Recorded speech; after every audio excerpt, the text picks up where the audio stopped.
ఇక్కడైతే పావులు ఉంటాయని చెప్తున్నారండి. ఒక అతను చెప్పేసి వెళ్ళిపోయారు. హిట్లర్ కొట్టొద్దని అంటుంది.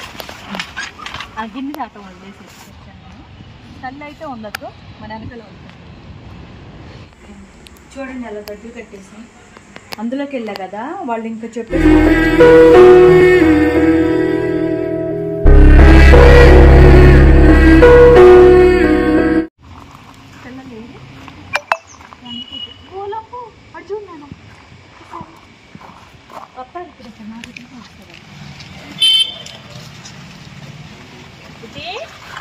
అర్జుడు ఎలా ఊరుకొచ్చా చూసా, పరిగెట్టుకుంటూ ఊరుకొచ్చింది.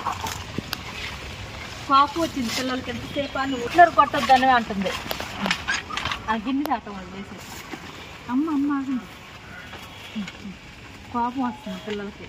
అమ్మ వాము లేట్ అయిపోయిందా, సారీ బుడ్డమ్మ. పెరుగన్నం అయితే మిక్సీ పట్టకు రాలేదండి, అన్నం అవ్వలేదని చెప్పి ముందు పాలు తీసుకొచ్చి లేట్ అయిపోతుందని చెప్పేసి. వీళ్ళు అంతసేపు అంటే ఉండలేరు కదా, చిన్నపిల్లలు కదా. ఏది ఇక్కడ కాలు కాడు కాదు బుడ్డమ్మ, ఇట్లా మళ్ళీ ఇంకో బ్యాచ్ కాడు మన ఇంటి దగ్గర పిల్లలు వీళ్ళు.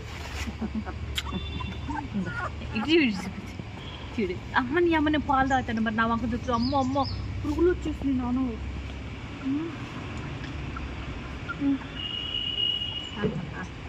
ముందు తాగు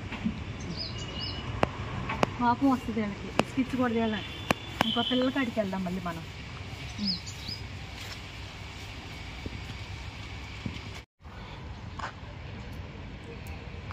పిల్లలు అయితే ఎక్కడ ఉన్నారో తెలియట్లేదు, మనకి పిల్లలు కనపడలేదు. మళ్ళీ ఎక్కడికైనా వచ్చాను నేను.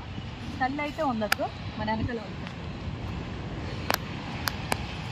గిన్నె కూడా తీసుకెళ్ళిపోతాను, పట్టా కూడా తీసేయాలి.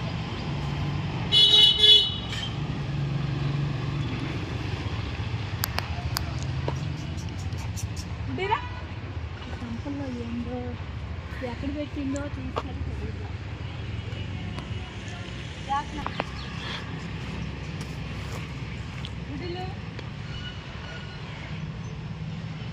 తల్లి వస్తుందా, రావే బుడ్డి. ఇక సౌండ్ వచ్చినట్టు అంటే ఇక్కడైతే పావులు ఉంటాయని చెప్తున్నారండి. ఒక అతను చెప్పేసి వెళ్ళిపోయారు. మాకు ఇంకంతా పావులు తిరుగుతున్నాయి, జాగ్రత్త వద్దు అంటున్నారు. అందుకని నేను బయటకు వెళ్ళిపోతాను. మరి పిల్లలు నేను ఎక్కడ పెట్టిందో చెప్పట్లేదు నాకు. 2 రోజుల తర్వాత నేను బయటకు అక్కడ ఉన్న పిల్లల్ని ఇటు తీసుకొచ్చింది. వెళ్ళాలంటే భయం వేస్తుంది నాకు కూడా. ఇప్పుడు అంత గుబురుగా ఉంది కదా, ఇంకేం వెళ్ళను నేను. తర్వాత వెళ్తాను, ఇంకా వల్ల అయితే అది భయం వేస్తుంది. చూడండి అలా దగ్గర కట్టేసి అందులోకి వెళ్ళా కదా, వాళ్ళు ఇంకా చెప్పేసి అట్లా నా భయం వేసి వచ్చేసాను నేను. పావును తిరుగుతుందని చెప్పి వద్దమ్మా చాలా డేంజర్, ఎందుకంటే గడ్డి కింద బాగుంది. ఏంటో ఒళ్ళు బాగా దురదొచ్చేస్తుంది అనుకుంటున్నాం. ఏం కుట్టిందో కూడా తెలియట్లేదు మనకి. ఇవన్నీ కట్టింది ఎంత ఏమవుతుందో తెలియట్లేదు. ఎంత ఇక్కడ నాకు దగ్గర పిల్లలు అయితే ఎక్కలేదండి. ఒకళ్ళ పిల్లలు కనబడితే కంపల్సరీగా ఎంజాయ్ చేస్తాను నేను. ఎందుకంటే తల్లి ఎక్కడ పెడుతుందేమో తెలియట్లేదు. పక్కన వాళ్ళు అడిగినా కూడా అదే చెప్తున్నారు వాళ్ళు. కుక్కర్ వీధిలో వస్తున్నా వాయిస్ కూడా ఏం పడుతుంది.